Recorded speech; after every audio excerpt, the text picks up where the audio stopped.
चलिए, जहाँ तक हुआ है वहाँ से आगे कंटिन्यू करना है। तो आज हम लोग आइंस्टीन फोटो इलेक्ट्रिक इक्वेशन पढ़ने वाले हैं, जो कि आपके एग्जाम में पूछा गया है। चलिए कंटिन्यू करते हैं। हेडिंग दिया जाए। जहाँ तक हुआ था पिछले क्लास में वहाँ से आगे कंटिन्यू करते हैं।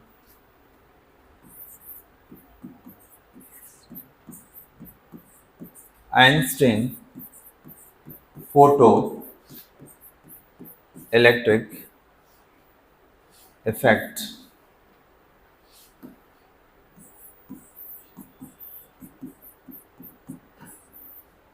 और इसको इक्वेशन भी कहा जाता है।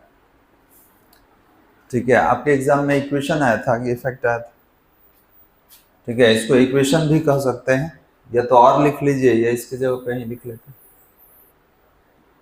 ये आता है इक्वेशन डिराइव करने के लिए।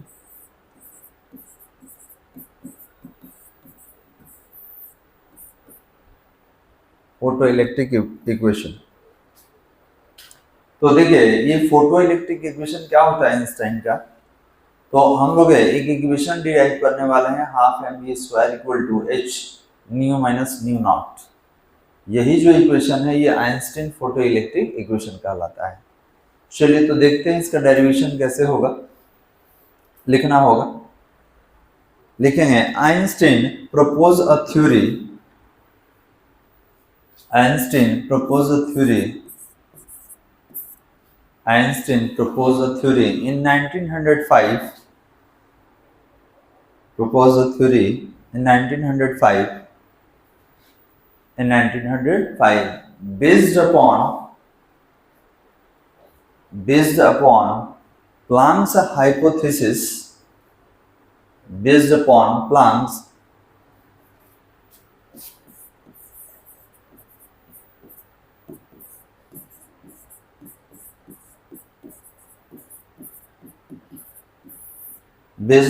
Planck's hypothesis of quantum to explain photoelectric effect. To explain photoelectric effect. To explain photoelectric effect. Paragraph change करके लिखना होगा। According Einstein, when a photon of energy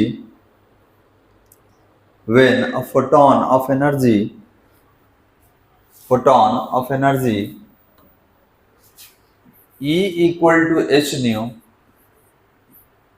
photon of energy E equal to h nu incident on a metallic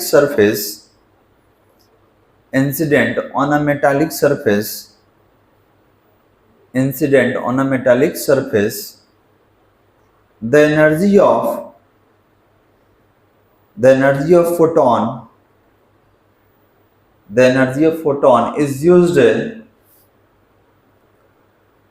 of photon is used in two ways.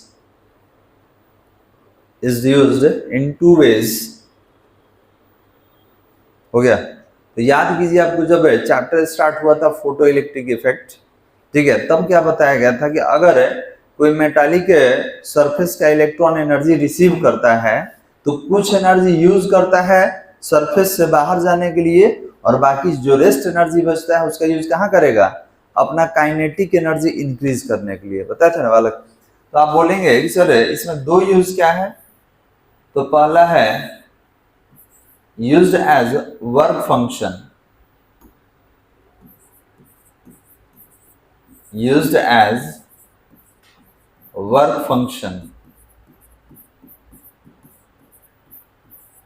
बताया गया था 5 से indicate करना है हमको, used as वर्क फंक्शन। और second बताइए क्या है। सेकंड क्या है, तो maximum kinetic energy of photo electrons, maximum kinetic energy of photo electrons. हो गया।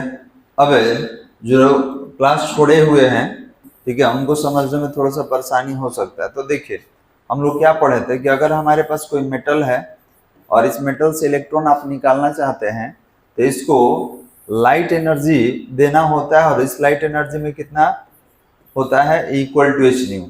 अब इसमें से कुछ एनर्जी का पार्ट ये यूज करके इस सरफेस से बाहर निकल जाता है, जिसको वर्क फंक्शन कहा जाता है, और बाकी जो एनर्जी रेस्ट बचेगा उसका यूज कहाँ करेगा, तो अपना काइनेटिक एनर्जी मतलब वेलोसिटी बढ़ाने में, और वेलोसिटी बढ़ेगा तो क्या एक्वायर करेगा, मैक्सिमम काइनेटिक एनर्जी। तो यही दो पार्ट है, used as work function, maximum kinetic energy of photoelectrons. चलिए इसके नीचे लिखना होगा, हाँ ये लिख लीजिए, ये दोनों लिख लीजिए, इसके नीचे ही लिखना होगा।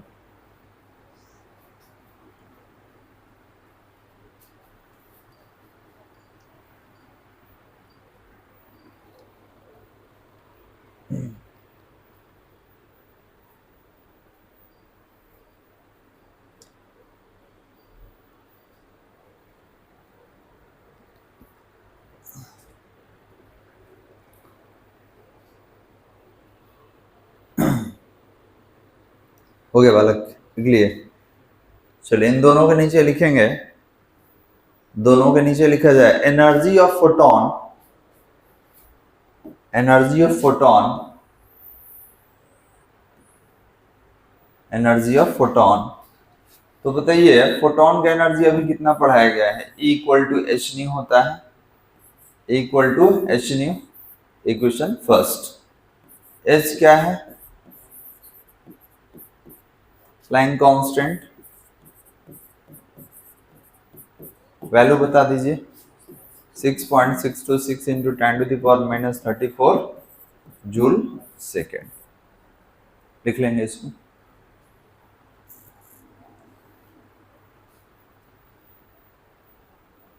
तो H equal to Planck's constant, Planck's constant value कितना होगा, 6.626 इंटू 10⁻⁻34 जूल सेकेंड। अब यहां से आपको बताना होगा कि सर काइनेटिक एनर्जी कितना होगा, आपने दो लिखा है, एक वर्क फंक्शन, एक kinetic energy of the photon.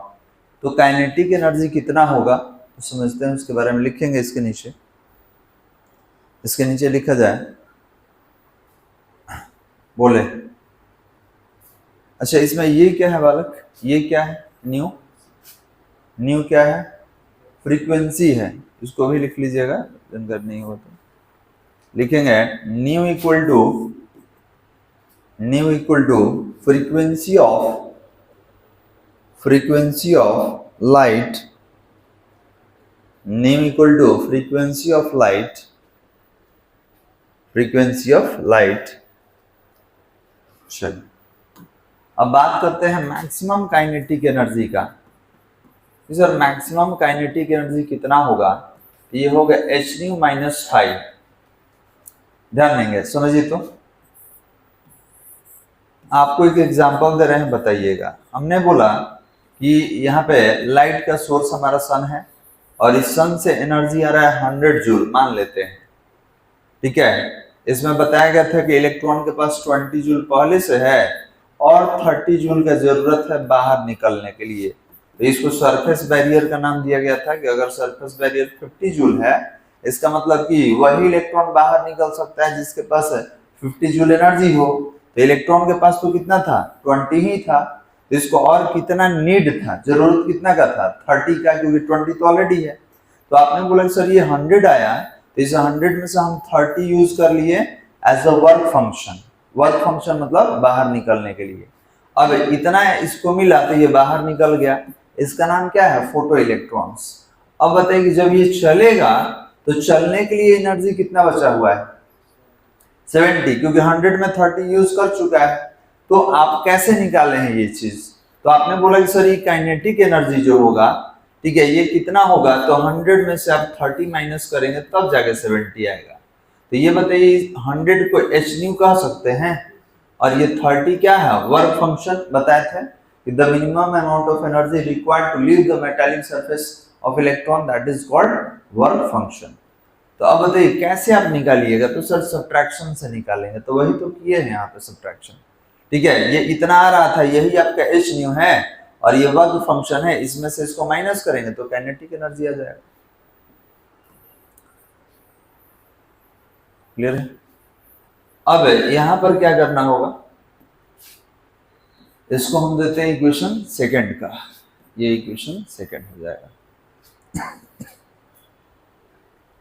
लिखेंगे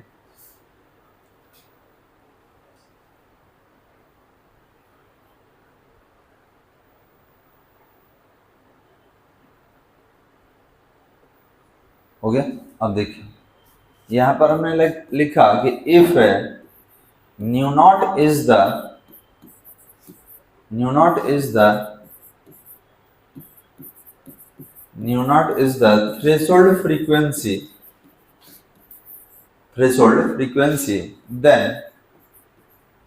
then phi equal to h new not. आपको याद है, आपको बताया गया था थ्रेशोल्ड फ्रीक्वेंसी के बारे में, याद है थ्रेशोल्ड फ्रीक्वेंसी क्या था? तो आपने बोला था कि sir minimum amount of frequency required to leave the metallic surface, मतलब मेटालिक सरफेस से इलेक्ट्रॉन को लीव कराने के लिए इंसिडेंट लाइट रे में एक मिनिमम बैरियर था फ्रीक्वेंसी का, कि इतना ही फ्रीक्वेंसी रहेगा तो ये बाहर निकलेगा, जिसका नाम था थ्रेशोल्ड फ्रीक्वेंसी। और ये भी बताया था कि इंसिडेंट लाइट का जो फ्रीक्वेंसी है ये ज्यादा होना चाहिए था किससे? थ्रेशोल्ड फ्रीक्वेंसी से, ये आपको बताया गया है। तो हमको ये बताइए कि यहाँ पर फाई कितना हो गया? एच न्यू नॉट हो गया, क्योंकि it is a type of energy, that is work function. अब ये वैल्यू पुट अप कर दीजिए यहाँ पर, तो आप लिखेंगे from equation 2 and 3, from equation 2 and 3, ये 3 वाला वैल्यू पुट अप कर देना होगा कहाँ पर? 2 में। तो अब बताइए आपका मैक्सिमम काइनेटिक एनर्जी जो आपने लिखा है, मैक्सिमम काइनेटिक एनर्जी ये कितना होगा? तो एच न्यू माइनस फाइव के जगह एच न्यू नॉट लिख सकते हैं। और ये बताइए मैक्सिमम काइनेटिक एनर्जी होता कितना है? अगर आपसे पूछा जाए कि मैक्सिमम काइनेटिक एनर्जी कितना होगा, तो आप बोलेंगे हाफ mv² होगा। और ये कितना होगा? h कॉमन ले लीजिए तो new minus nu not, that is the equation of Einstein photo electric equation. पीछे वाला कितना था बालक? 3 था, ये हो जाएगा 4। यही आपको कब से बता रहे थे, शुरू में यही हमने बताया था कि मैक्सिमम काइनेटिक एनर्जी जो होता है half mv², that is equal to h nu minus nu nought. लिख लेंगे।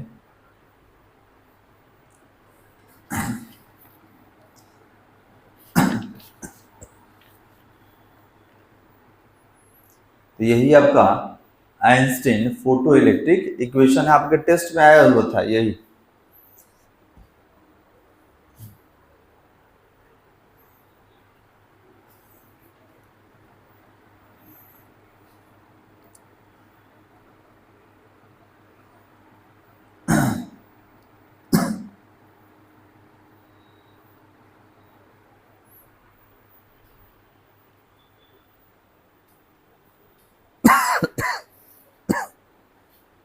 हो गया बालक?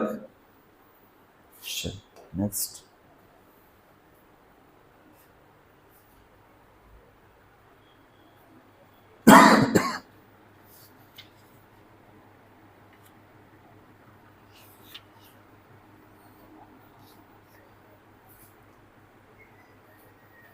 बोला जाए equation number 4 is the expression of Equation 4 is the expression of Einstein photoelectric equation. Equation number 4 is the expression of Einstein photoelectric equation. Photoelectric equation. हो गया बालक? चलिए नेक्स्ट। अगला जो टॉपिक है इसका नाम है स्टॉपिंग पोटेंशियल।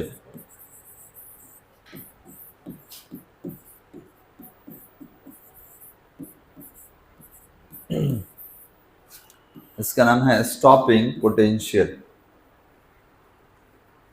Stopping potential.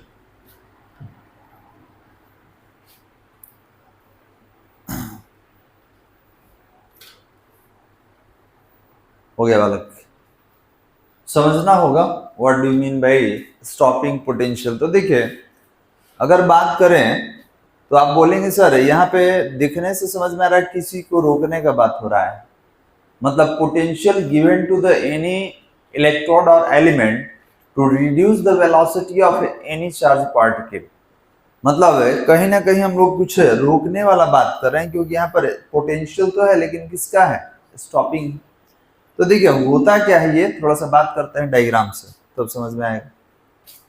आपको याद होगा शायद फोटो इलेक्ट्रिक इक्वेशन जब हमने पढ़ाया था तो उसमें इस तरीके का इवैक्यूएटेड ग्लास ट्यूब लिया गया था, याद है, इवैक्यूएटेड ग्लास ट्यूब लिया था हमने। इसमें दो फोटो सेंसिटिव प्लेट था, ठीक है, एक एनोड एक कैथोड जैसा बिहेव करता है, याद है बालक। इसमें एमीटर भी हमने कनेक्ट किया था कुछ इस तरीके से। इसके बाद यहाँ पर एक चैम्बर रखा गया था और यहाँ से लाइट रे को इंसिडेंट हम लोग कर रहे थे, याद है। और जैसे ही लाइट रे ये इस इमीटर पे आता था, इलेक्ट्रॉन यहाँ से डिटैच होके बाहर निकलता था और it move towards the collector की तरफ मूव करता था। अब देखिए इसमें स्टॉपिंग पोटेंशियल क्या है समझिए, ये तो आप जानते हैं, इसके बारे में बात हो चुका है। ये क्या है, तो experimental setup of photo electric effect, ठीक है। अब निगेटिव पोटेंशियल क्या है, तो अब हमने बोला कि the negative potential given to the collector, मतलब इस प्लेट को, ये जो प्लेट है जिधर इलेक्ट्रॉन आ रहा है, ठीक है, इसको एनोड भी हम लोग कहते हैं। इस प्लेट को हम क्या कर देंगे, तो हम निगेटिव पोटेंशियल इसको दे देंगे। निगेटिव पोटेंशियल से क्या होगा समझिए, निगेटिव पोटेंशियल से क्या होगा कि जब इलेक्ट्रॉन आएगा तो इसके पास माइनस ऑलरेडी पहले से है और इलेक्ट्रॉन के पास कौन सा चार्ज होता है, नेगेटिव, तो माइनस माइनस में क्या होगा, रिपल्शन होगा। तो इस केस में जैसे ही इसको निगेटिव पोटेंशियल का सप्लाई किया जाता है, ये क्या करेगा, जो मूविंग इलेक्ट्रॉन है उसको रिपेल करेगा। तो रिपेल करने से क्या होगा, इनका जो मोमेंट है वो धीमा हो जाएगा, ठीक है, जो मोमेंट है वो कम हो जाएगा। और इस केस में ये धीरे धीरे क्या होगा, रुक भी सकता है। तो जब रुक जाएगा तो आपका सर्किट में करंट का सप्लाई क्या हो जाएगा, जीरो। ये अचानक नहीं होता है, ठीक है, ये जो प्रोसेस है अचानक प्रोसेस नहीं होता है, ये धीरे धीरे ऑपरेट होता है, ठीक है। तो अब हमको ये बताइए कि आपने V0 का जो पोटेंशियल है ये आपने कलेक्टर को दिया या एनोड को दिया, किस लिए दिया गया, तो to stop the movement of electron in the given path, मतलब इस पाथ में इलेक्ट्रॉन का मूवमेंट कम करने के लिए ये काम किया गया है। तो ये बताइए कि इस अल्टरनेटिंग करंट सर्किट में अगर कहीं करंट कम करना होता है तो आप रेजिस्टर यूज कर लेते हैं, लेकिन इस पाथ में आप क्या करेंगे कि करंट का फ्लो कम हो, हमारे सर्किट में करंट का फ्लो कम हो। तो अगर आपको सर्किट में करंट का फ्लो कम करना है तो इस प्लेट को नेगेटिव पोटेंशियल का सप्लाई किया जाता है। इससे क्या होगा, तो माइनस माइनस में रिपल्सन होगा और ये माइनस है, अगर इसको रिपेल करेगा तो इलेक्ट्रॉन का मूवमेंट कम हो जाता है और अल्टीमेटली धीरे धीरे जीरो भी हो जाता है। तो इस केस में क्या होगा, सर्किट में करंट नहीं बनेगा, कम बनेगा। क्लियर है। तो इसी को स्टॉपिंग पोटेंशियल कहा जाता है, ठीक है। The amount of negative potential given to the collector और एनोड, ठीक है, किसके लिए, तो to prevent the velocity of the electron in the given path, that is called stopping potential. बात समझ में आ रहा है कि इलेक्ट्रॉन का स्पीड कम करने के लिए, उसका वेलोसिटी कम करने के लिए जितना अमाउंट ऑफ पोटेंशियल हम लोग इसको देंगे, that is called stopping potential. तो अब बताइए, शुरू में हेडिंग ही देख रहे थे हम लोग कि सर स्टॉपिंग लिखा हुआ है, इसका मतलब कहीं रुकने का बात हो रहा है। तो रुक तो रहा है, लेकिन कौन रुक रहा है जी, कौन रुक रहा है, इलेक्ट्रॉन रुक रहा है। मतलब इलेक्ट्रॉन को रोकने के लिए ये पोटेंशियल गिवन है। समझ आ रहा है। चलिए तो लिखते हैं, लिखेंगे the negative value of potential, the negative value of potential given to the anode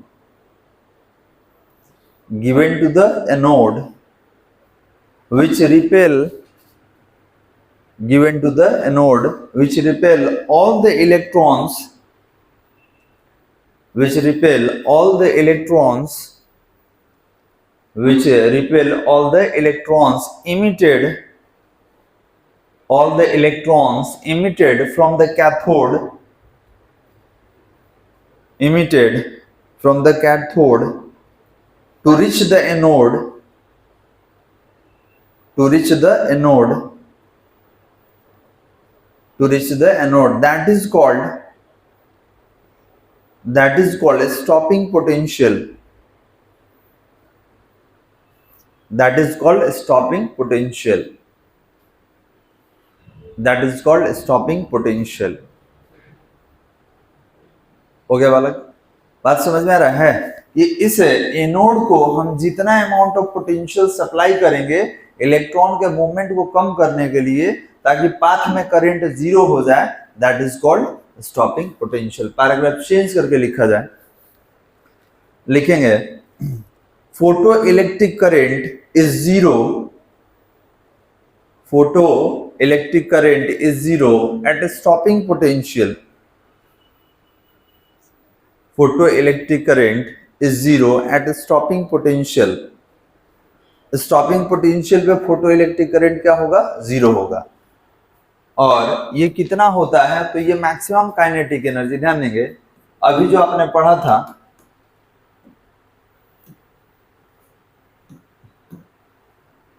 तो ये बताइए कितना पोटेंशियल दीजिएगा, तो जितना उसके पास काइनेटिक एनर्जी है, समझिएगा इलेक्ट्रॉन ऑलरेडी मूवमेंट में आपके पास आ रहा है, तो उसके जितना काइनेटिक एनर्जी होगा उसी के इक्विवेलेंट हम लोग देते हैं। तो ये क्या होगा? Half mv square, that is equal to a into v nought. इसमें यही वी नॉट हमारा स्टॉपिंग पोटेंशियल है, लिख लेंगे। और ये दोनों किसके इक्विवेलेंट होगा? तो काइनेटिक एनर्जी।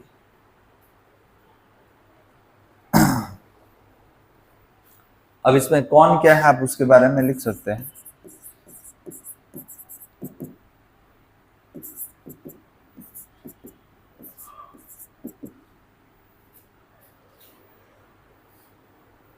हो गया बालक। Where small m equal to mass of the electron, where small m equal to mass of the electron, mass of the electron। और बताइए इलेक्ट्रॉन का मास कितना होता है? इलेक्ट्रॉन का मास 9.11 इंटू 10⁻³ kg, यही है ना जी? चलिए इलेक्ट्रॉन का चार्ज कितना है? 1.6 इंटू 10⁻19 कूलम। ये भी क्या है? Velocity of electron. उधर से कौन आ रहा था? इलेक्ट्रॉन ही ना आ रहा था, वेलोसिटी ऑफ इलेक्ट्रॉन। और v नॉट क्या है? तो स्टॉपिंग पोटेंशियल। लिखे तो सबको।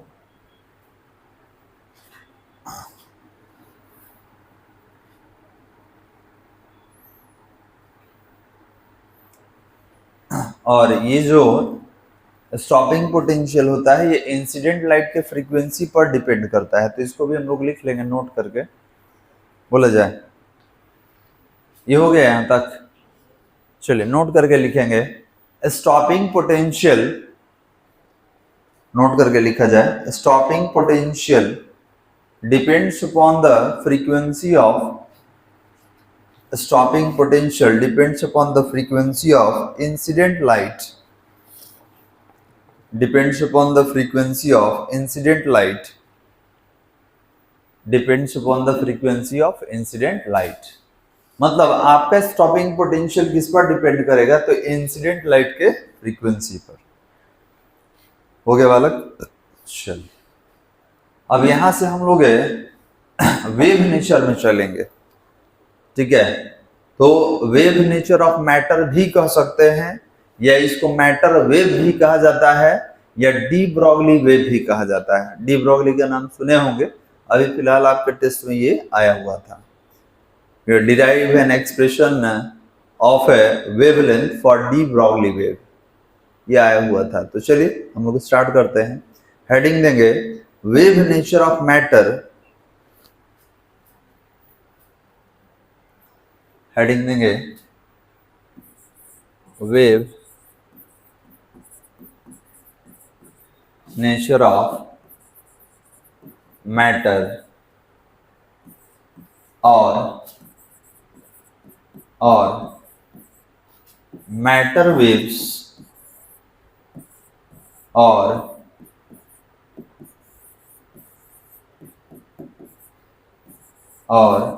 De Broglie waves. देखिए इतना नाम है,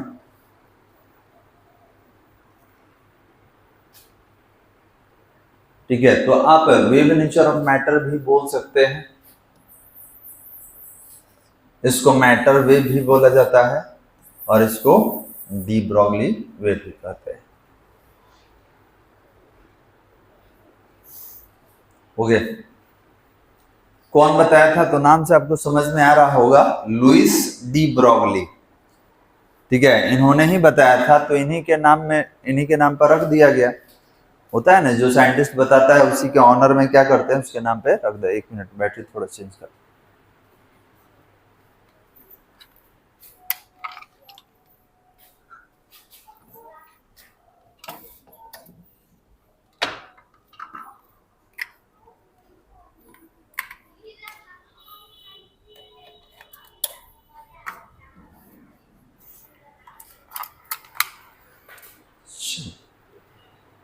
तो ध्यान देंगे, क्या क्या नाम हमने देखा?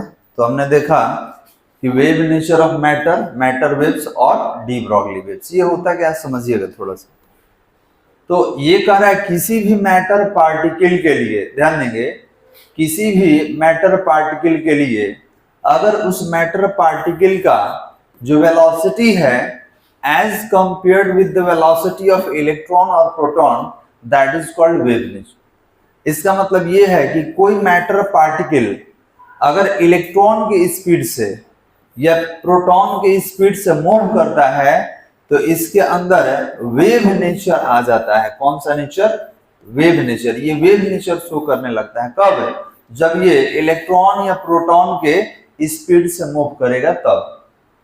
क्लियर है बालक? ये पहले भी हम लोग पढ़ चुके हैं, ठीक है। एक और आपको हमने बताया था E इक्वल टू mc² में, थ्योरी ऑफ रिलेटिविटी में, कि अगर कोई पार्टिकल स्पीड ऑफ लाइट के इक्विवेलेंट स्पीड से मूव करता है, मतलब इतना स्पीड से मूव करता है, तो याद रखिएगा ये जो पार्टिकल है ये कौन सा नेचर शो करता है? तो वेव नेचर। तभी ना लाइट को हम लोग क्या बोले थे? Light having dual nature, it behaves like particle and wave. क्यों? क्योंकि फोटोन का स्पीड इतना ही होता है, यही फोटोन का स्पीड है। इसका मतलब फोटोन वेव नेचर भी इंडिकेट करता है। तो बिल्कुल बात हुआ था, पीछे बताए थे। तो यहां पर यही कह रहा है कि कोई भी मैटर पार्टिकल जिसका speed as compared with the speed of electron और प्रोटॉन है, that having wave nature and that is called matter wave, de Broglie wave. Clear है वाले? चलिए, तो लिखना होगा थोड़ा सा, हेडिंग दे दिए, पैराग्राफ चेंज करके लिखा जाए। A French scientist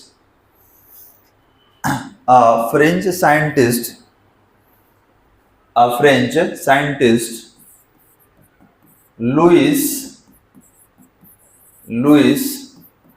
D Broglie, a French scientist, Louis D. Broglie, suggested that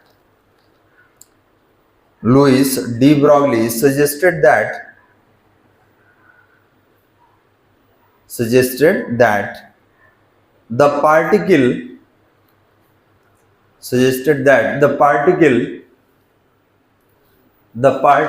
like electron, proton, neutron, the particle like electron, proton, neutron, etc., having dual nature,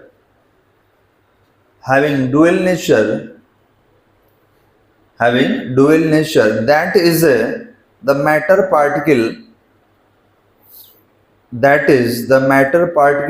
can be have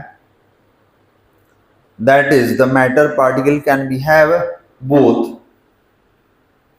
The matter particle can be have both. हो गया? Can be have both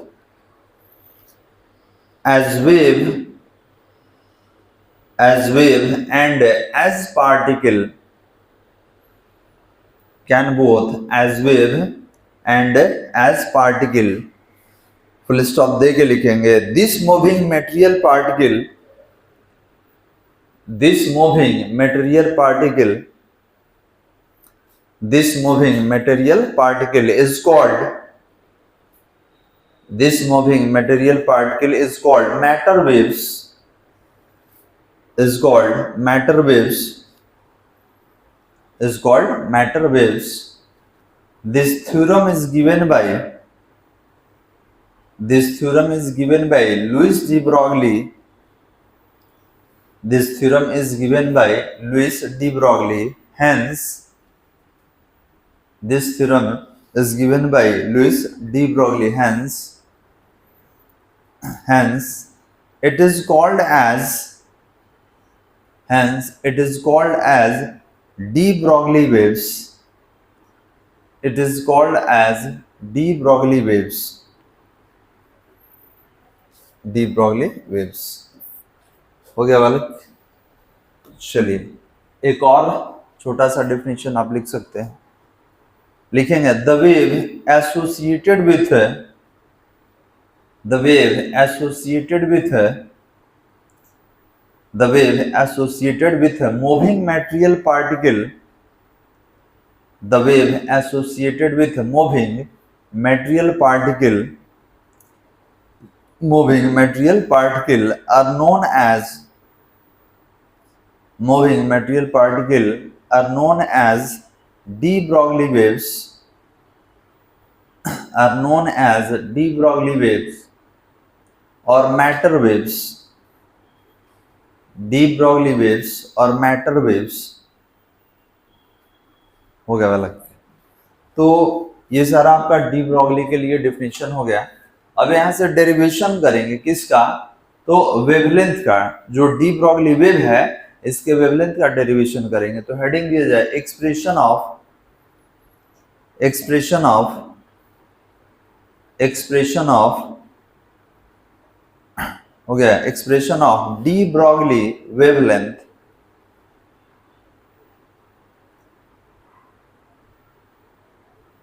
expression of D Broglie wavelength, हो गया वाला expression of D Broglie wavelength. तो D Broglie wavelength क्या होगा, तो D Broglie wave का जो वेवलेंथ होगा that is called D Broglie wavelength. लिखना होगा language,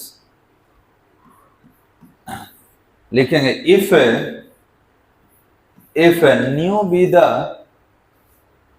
if nu be the frequency of, if nu be the frequency of given light,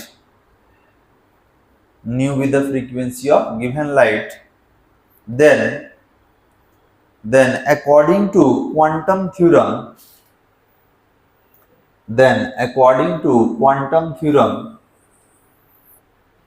then according to quantum theorem, energy of photon, energy of photon,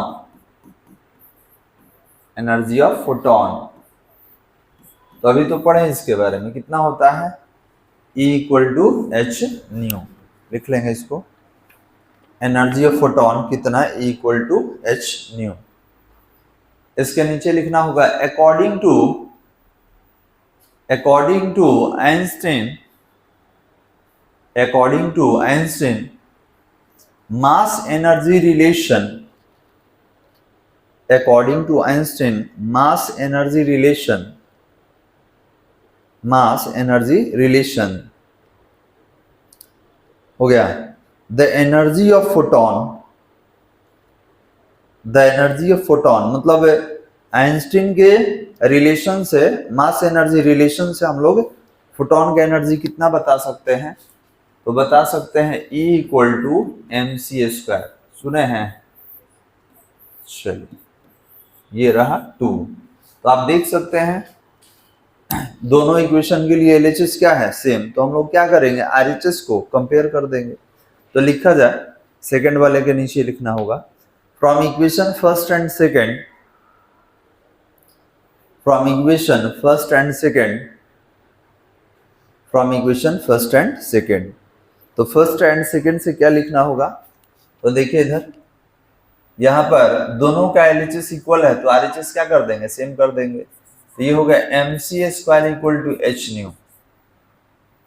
और आपको पिछले class में ही हमने बताया था कि न्यू क्या होता है, तो c/λ होता है, ठीक है, c/λ होगा। तो देखिए एक c से एक c कैंसिल हो जाएगा, तो उधर क्या बच जाएगा, एक c बच जाएगा। तो mc equal to h/λ, lambda को जब ऊपर आप करेंगे तो ये कितना होगा, h/mc।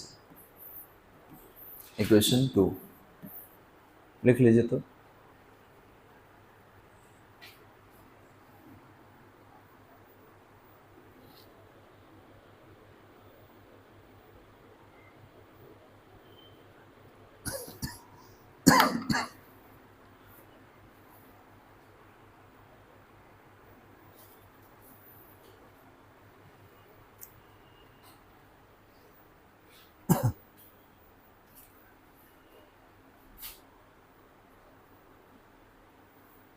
हो गया। अब देखिए इसको हटाना है और इसकी जगह भी लाना है। तो याद रखेंगे इसको जब हटाइएगा ये कब होगा, ये सी कब यूज होता है, जब ये मास जो होगा बहुत नेग्लिजिबल होता है, क्योंकि मास है कम रहेगा तभी वेलोसिटी ज्यादा हो सकता है। तो हमने बोला कि अब वेलोसिटी को सी में चेंज करना है, तो इस फोटोन की जगह पर कोई मैटर पार्टिकल मानना होगा जिसका मास m रहे और वेलोसिटी क्या रहे, v। मास कितना रहे, m और वेलोसिटी v। तो मास तो ऑलरेडी m है ही, हमको केवल वेलोसिटी चेंज करना है। पैराग्राफ चेंज करके लिखेंगे, instead of photon we have a material particle, instead of photon we have a material particle, a small m, we having a material particle, a small m, which is moving with velocity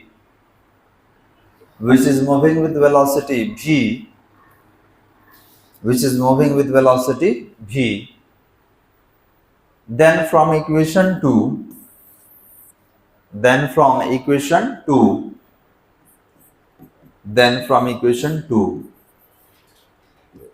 तो बताइए कि यहां पर c की जगह पर हम लोग क्या लेके आ गए, v। ठीक है, क्यों कन्वर्ट किए, क्योंकि ये जो होता है ये मासलेस हो जाएगा, तब इसका स्पीड ऑफ लाइट के इक्विवेलेंट होगा। तो अगर वेलोसिटी कंसीडर करना है तो इधर है कोई पार्टिकल लेना होगा जिसका मास रहे। और आपको मालूम है कि मोमेंटम क्या होता है, मास इनटू वेलोसिटी। तो क्या लैम्डा इक्वल टू h/p लिखा जा सकता है, तो दैट इज कॉल्ड वेवलेंथ। किसके लिए, डी ब्रॉगली वेव के लिए।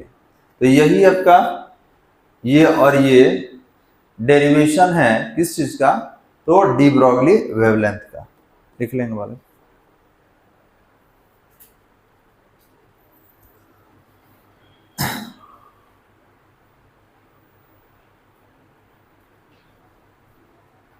हो गया वाले। चलिए तो लिखना होगा, equation number 3 and 4 are the expression of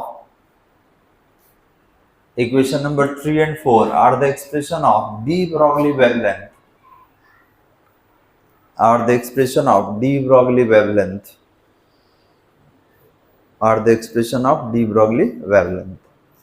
तो ये डी ब्रॉगली वेवलेंथ के लिए हमारा एक्सप्रेशन रहा।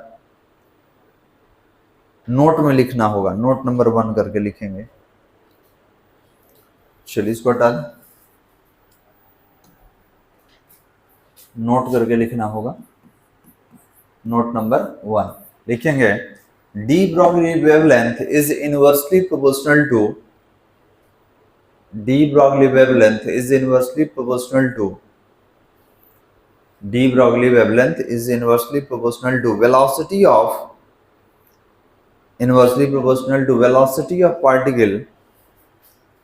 velocity of particle। तो अभी जो आप फॉर्मूला निकाले थे उसमें आप देख सकते हैं कि v कहाँ था, नीचे। तो लेमडा और v में कैसा रिलेशन होता है, इनवर्सली प्रोपोर्शनल का। किसके लिए, तो डी ब्रॉगली वेव के लिए। लिख लीजिए इसको,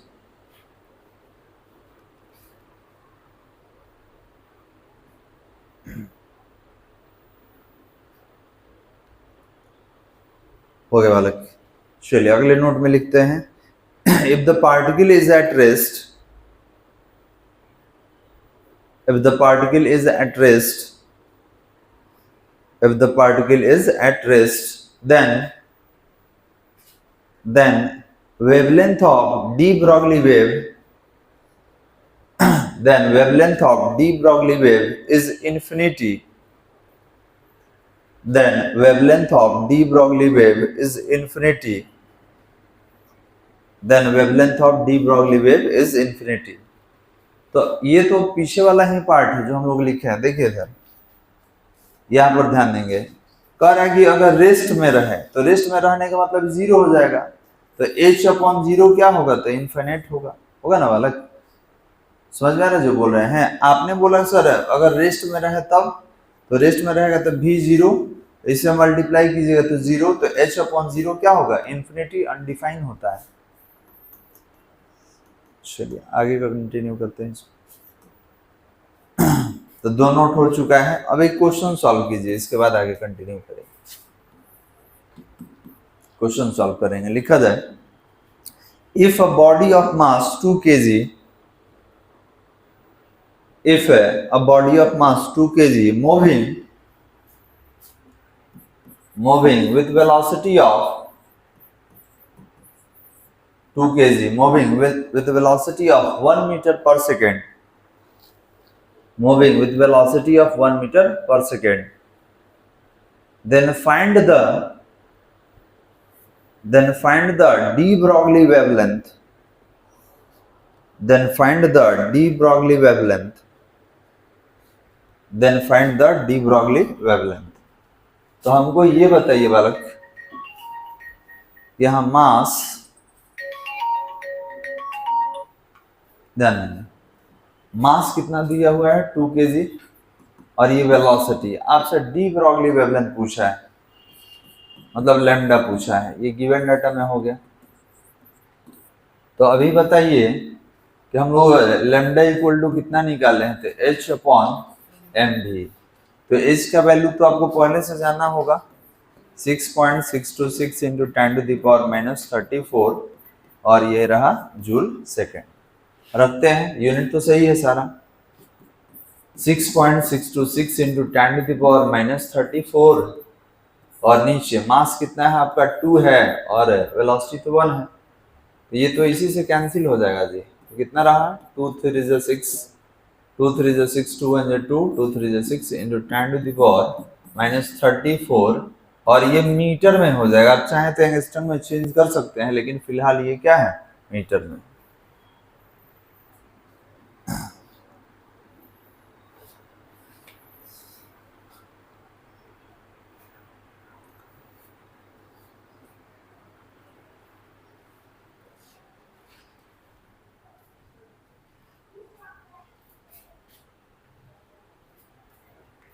हो गया बालक। चलिए नेक्स्ट एक और question.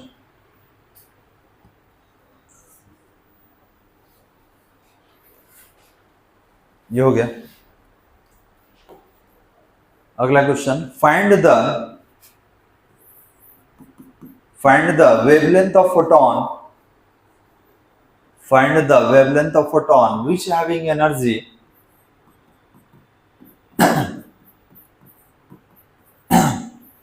find the wavelength of photon which having energy 10 into 10 to the power minus 19 joule, which having energy 10 into 10 to the power minus 19। क्या हो गया, अच्छा बाकी लोग बनाइए। वेवलेंथ पूछ रहा है, एनर्जी दिया हुआ है फोटोन का, तो लैम्डा क्या हुआ निकालना है। तो ये बताइए कौन सा फॉर्मूला यूज किया जाए। तो आपने बोला कि हम लोग पढ़े E equal to H upon कितना mv, यही है ना बालक। तो यहाँ एनर्जी दिया हुआ है, तो क्या किसी एनर्जी के साथ भी हमारा फॉर्मूला है, तो बिल्कुल है। कौन सा है, तो देखिए हम इससे नहीं स्टार्ट करेंगे, एनर्जी से स्टार्ट करेंगे। याद कीजिए E equal to H nu पढ़े थे हम लोग, और ये न्यू हटेगा तो C अपॉन लेमडा हो जाएगा। तो कितना मिला, E equal to h c upon lambda. ठीक है, E equal to h c upon lambda. A equal to h c upon lambda. तो हमको लेमडा निकालना है तो क्या होगा, एच सी अपॉन ई हो जाएगा। तो आपके पास एच का वैल्यू जानकारी होगा ही आपको, अभी तो बनाए हैं। और सी क्या है, वेलोसिटी ऑफ लाइट है, 3 इंटू 10⁸ मीटर पर सेकेंड। क्लियर है वाले, रखिए सॉल्व कीजिए इसको। तो लैम्डा इक्वल टू कितना, 6.626 इंटू 10⁻⁻34 और वेलोसिटी कितना होता है 3 इंटू 10⁸ हो गया। और नीचे एनर्जी कितना है, तो इसको देखिए, इसको 10⁻18 लिख दिया जाए डायरेक्ट, 10⁻⁻18 क्यों, ये 19 है, एक माइनस कर लेंगे। तो ये बताइए, डायरेक्ट सॉल्व कर रहे हैं, ध्यान देंगे यहाँ पे। ये बताइए कि यही ना सॉल्व करना है, तो ये ऊपर जाएगा तो 18 पॉजिटिव हो जाएगा। 18 और 8 कितना होता है, 18 और 8 कितना होगा, 26 होगा। तो 34 में से 26 माइनस कर दीजिए, कितना होगा, 8 हो जाएगा। तो आप कहिएगा कि सर इसको ये सारा डाटा छोड़ दीजिए, 6.626 इंटू 10⁻34 और ये जो नीचे से ऊपर जाएगा, अच्छा एक और 3 भी है ना बालक, ध्यान देंगे 3 है तो मल्टीप्लाई कर दे क्या यहाँ पे। तो देखिए 6 3 जा 18 कैरी 1, 3 2 जा 6 1 7, 6 3 जा 18 कैरी 1 हो जाएगा। और ये 6 3 जा 18 1 19, कितना डिजिट पर है 3, तो यहाँ हो गया।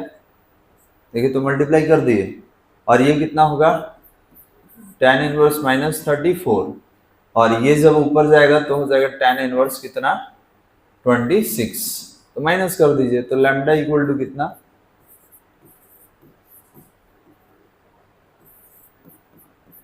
कितना लिख सकते हैं, तो -8, इतना मीटर हो गया।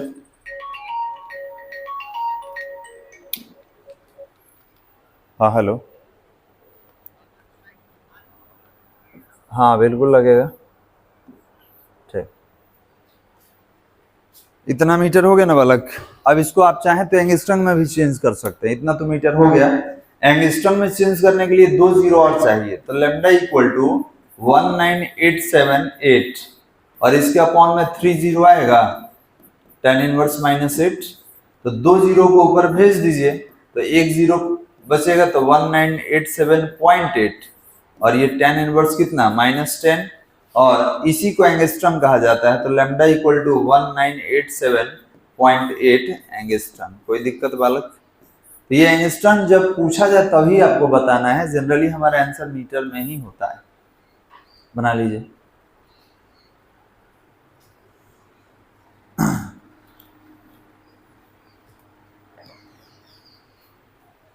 और इसको भी हम क्या, लॉ ऑफ अप्रोक्सीमेशन यूज कीजिएगा, तो ये 9 हो जाएगा। क्यों, ये डेसिमल में 5 से ज्यादा है, तो इसको क्या कर देंगे हम 1988 कर लेंगे, इसको बढ़ा लेंगे।